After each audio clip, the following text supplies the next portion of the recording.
अदा करता हूं मैं असम के साथियों का। हमारी जो असम की रिसेप्शन कमेटी 10वें अखिल भारतीय सम्मेलन के लिए बनी, पिछले 4-5 महीने से, उससे भी ज्यादा समय हो गया, लगातार वो गांव दर गांव, शहर के मोहल्लों में, निर्माण मजदूरों के पास, समाज के अलग अलग हिस्सों के पास इस कॉन्फ्रेंस की तैयारी के लिए वो लोग जा रहे हैं। और आप सब जानते हैं, जब अखिल भारतीय सम्मेलन होता है तो बहुत सा लीडरशिप का हिस्सा ऐसा होता है जिनको रात को नींद नहीं आती है। तो हम सब यहाँ ठीक तरीके से इसलिए बैठ पाए कि आसाम के बहुत से साथी, रिसेप्शन कमेटी के साथी, वो हो सकता है कई दिन से सोए ना हो, तभी हम इस सम्मेलन को बेहतर तरीके से आयोजित कर पाए। मैं सलाम करता हूँ आसाम की रिसेप्शन कमेटी।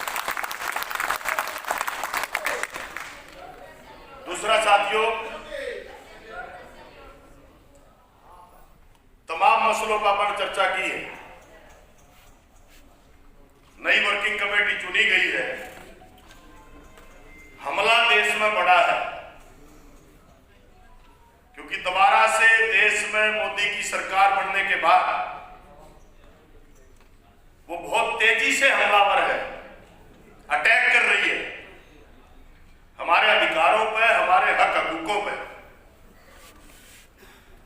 लेकिन ये नहीं है कि रास्ता दिखाई नहीं दे रहा। जितना बड़ा हमला है, मौका भी उतना ही बड़ा है। वो जितना तेजी से हमला करेंगे, हम और शिद्दत के साथ, मजबूती से हाथ उठाते हुए उनका मुकाबला करके उनको तोड़ सकते हैं। रास्ता हमारे सामने। अभी हमने 5 अप्रैल की बात की है। संसद के ऊपर पूरे देश का, न सिर्फ निर्माण का मजदूर, अलग अलग हिस्सों में, अलग अलग क्षेत्रों में काम करने वाले जो वर्कर्स हैं, देश का किसान, खेती है मजदूर, वो तमाम लोग 5 अप्रैल को दिल्ली के अंदर मार्च करेंगे, दिल्ली जाएंगे। लेकिन जैसा कॉमरेड ने बोलते हुए कहा, कॉमरेड हेमलता ने, मसला सिर्फ इतना नहीं है कि संसद मार्च पे 5 लाख लोग जाएंगे या 8 लाख जाएंगे या 10 लाख जाएंगे। वो सही है कि हम तैयारियां करेंगे, लाखों की संख्या में लोग जाएंगे, लेकिन उससे पहले का ये जो टाइम है, लगभग 2 महीने का, उस 2 महीने में हम कितने करोड़ लोगों तक अपनी बात, सरकार की जो नीति है, किस नीति पे वो लोग काम कर रहे हैं, वो कितने लोगों तक हम अपनी बात पहुंचा पाते हैं, वो अभियान कितना मजबूती से हम कर पाते हैं, वो हमारे लिए सामने आज के दिन चुनौती है। पूरा 2 महीने का समय हमें इस काम पर लगना है। जहां एक तरफ ये काम हमारे सामने है, वही दूसरी तरफ सरकार कहती है कि 5 करोड़ निर्माण का मजदूर है।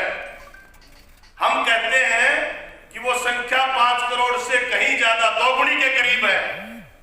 हम 12 लाख पे हैं आज, और ये आने वाले 3 साल में हमारे सामने ये चुनौती है कि हम कैसे उन 10 करोड़ मजदूरों के पास पहुंचेंगे, चाहे वो रेल निर्माण में काम करते हैं, चाहे वो सड़क निर्माण में काम करते हैं, चाहे वो भवन निर्माण में काम करते हैं, चाहे वो हाइडल प्रोजेक्ट्स में काम करते हैं, अलग अलग निर्माण कंपनियों में काम करने वाले मजदूर हैं। उन सब तक किस तरीके से हम पहुंच सकते हैं, ये हमारे सामने बड़ी चुनौती है। अगर हम उन तक पहुंच पाते हैं, कोई बड़ा मसला नहीं है कि आज CITU की जितनी देश में मेंबरशिप है, उतना मेंबरशिप अकेला CWFI कर सकती है, पूरे देश में लोगों को साथ जोड़ सकती है, क्योंकि संख्या बहुत बड़ी है निर्माण मजदूरों की। वो कर तब पाएंगे जब हम प्रवासी मजदूरों में हस्तक्षेप करेंगे। बड़ी संख्या है प्रवासी मजदूरों की।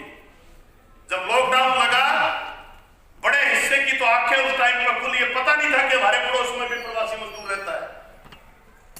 कानून उनके लिए सरकार खत्म कर रही है, लेकिन अगर संघर्ष करेंगे, लड़ेंगे, तो जिन कानूनों को वो लोग खत्म करना चाहते हैं, हम उनको बहाल करवा सकते हैं लड़ाइयों के दम पर।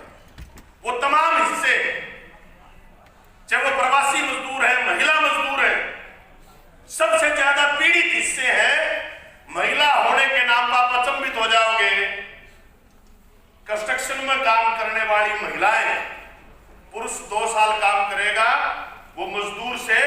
मिस्त्री बन जाएगा, प्रमोशन हो जाएगी उसकी। लेकिन अगर महिला मजदूर है तो उसकी प्रमोशन नहीं होती, वो ताउम्र मजदूर रहती है। तो उनके मसलों को लेके हमें लड़ाइयां लड़नी पड़ेगी, हमें आंदोलन में उनको उतारना पड़ेगा। आंदोलन में वो आती भी है, लेकिन स्पेसिफिक महिला मजदूरों के, प्रवासी मजदूरों के सवालों को हम उठा नहीं पा रहे जिस शिद्दत के साथ उठाना चाहिए था। आने वाले टाइम में नई जो वर्किंग कमेटी चुनी गई है और आप तमाम साथियों को साथ लेते हुए आप इस काम को करेंगे। और जाहिर तौर पर देश के अंदर जो आज कॉर्पोरेट सरकार है, जो सीधे तौर पर देश के पूंजीपतियों के पाले में खड़ी है, आने वाले 2024 के अंदर उनको भी परास्त करते हुए ऐसी सत्ता देश में आए जो देश के धर्मनिरपेक्ष ताने बाने को बचाने का काम करे, इन सांप्रदायिक शक्तियों को मुंह तोड़ जवाब आपा दे।